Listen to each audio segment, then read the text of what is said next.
Hi, today I'm going to discuss about my class project on image processing and computer vision. Let me quickly get started with the presentation. So my project today is on adaptive face detection technique. So this is my class project on image processing and computer vision. I've developed a novel algorithm model which actually defines how face detection could be done.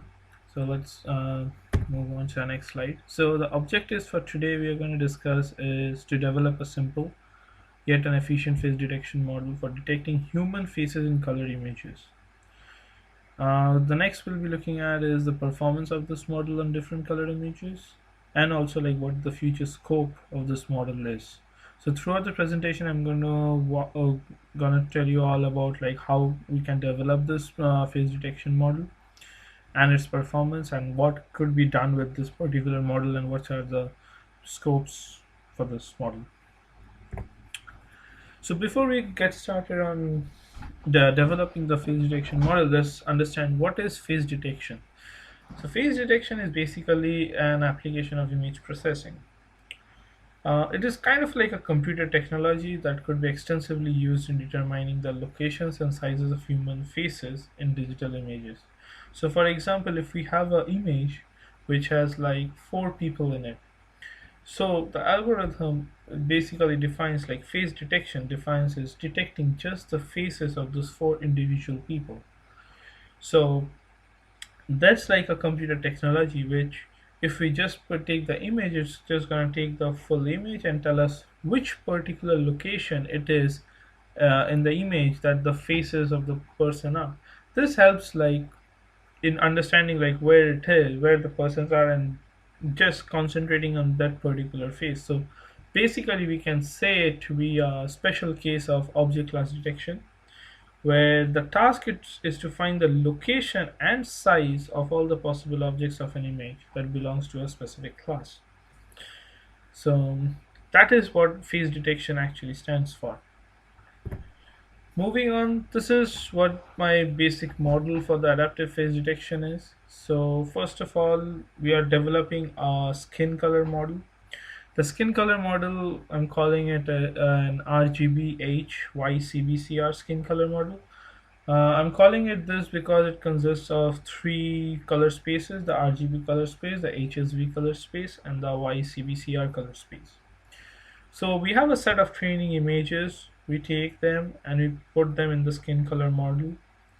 And on the other side, you can see the image that needs to be detected is called the input image. It moves to the skin region segmentation of the device, that phase. So the skin region segmentation phase basically gets certain rules and parameters from the RGB HYCBCR skin model. It takes those rules and it basically filters the input image that we are looking at for just identifying the faces in that image. So the skin region segmentation has two inputs. One, the image that is going to get processed, and another one is the rules that is used for processing that image. After skin region segmentation, we move to the next step, which is morphological operations. Here we are concentrating more on how to get rid of the problem of occlusion, where basically model like if we have multiple number of faces in an image, they all, and if they are in close proximity to each other, there may be a situation where it'll be like they will be all taken to be just one single image instead of separate faces will be taken as one big face. So we would not want that. So this stage basically defines that, just separates out all the regions. Next, we move on to is elimination based on primitive shape features. So in primitive shape features, what we define is we in this stage we look at like the facial regions to the non-facial region, and we concentrate mostly on like what is it. So of image will have like a person. If you look at it, he'll have his face. There'll be the neck region. There'll be the hands. And if it's a full image, then it'll be like he'll have his hands too. So if you're looking at that kind of an image, then we're looking at like a lot of regions which are identical to a human face. For example, if the hands and stuff, which also has skin color, so it's based on the human face. And the human face will also have skin color. So basically, you have to look at identifying what is a human face and what is a non-face. So basically, this region will help us identifying just the faces from the non-facial regions. Next is region labeling, where what we do in region labeling is that we detect the face after we have done all the processing and the input image, and we finally identify, okay, this is the location of the human face and size. We just mark it on a red color border so that to identify these are the human faces. This is all that is done in region labeling, and if we have like six human faces in the picture, then you'll have six separate rectangles. If it's just one, then it's just one, and the final stage is just the detected faces, which will like will have the image with the red color labeling, region labeling. So it'll say as these are the detected faces. So that's like more like how the model is gonna work.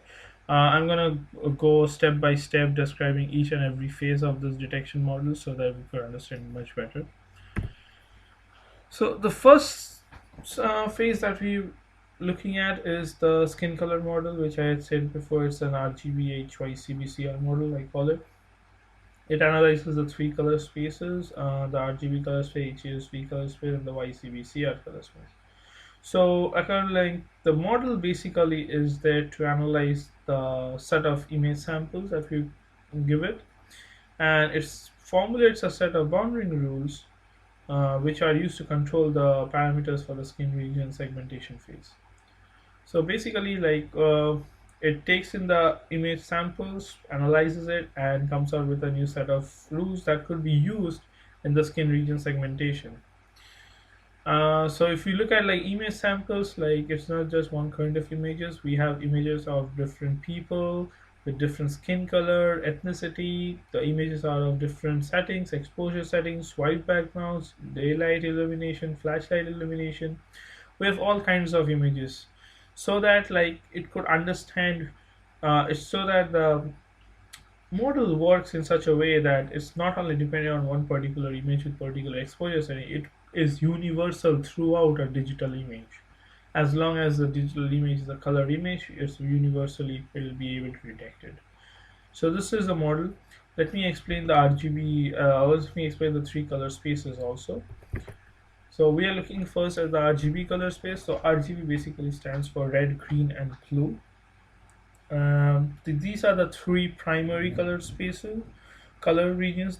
These three colors, these three primary colors, basically combine yourself together to give us all the different colors we have. So in the world, like there are like millions of colors, and all come from these three colors, and they are coming out like abbreviations, and like it's just like exploiting all those three color spaces and coming up with different colors. That's it. So this is basically an additive color space, which is defined by the chromaticity of the three primary colors. Next, we are looking at is the HSV color space. So HSV basically stands for hue. Who is like its attribute of the visual sensation. Next, S stands for saturation, which is like the colorfulness of the stimulus respective to its own brightness. V stands for the value, that is like the brightness relative to that of a similarly illuminated white object. So we basically use HSV color space because it's the most common cylindrical coordinate representations of in a RGB color model. This is why we use it. Next, we'll be looking at the YCBCR color space. Basically, like this is a color space which deals with the luminance component. So we have Y, which stands for luminance. CB and CR is the blue difference chromatic component and the res difference chromatic component, respectively. It is a family of color space, which but like this family of color space is basically related to encoding of the RGB information of the picture. So if there is a way to like encode it so that we could use it, this is like the color space that uses it. So it puts everything together.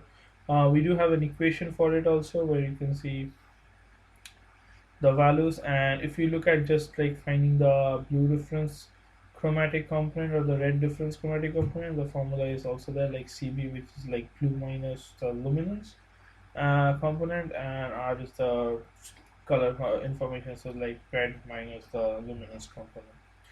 So basically this is the three color spaces we have. um, Next we'll be looking into like skin region segmentation.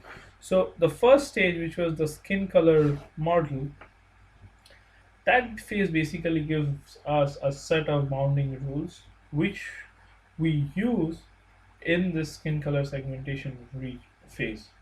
So here, segmentation is basically the process of separating out region of interest from the background.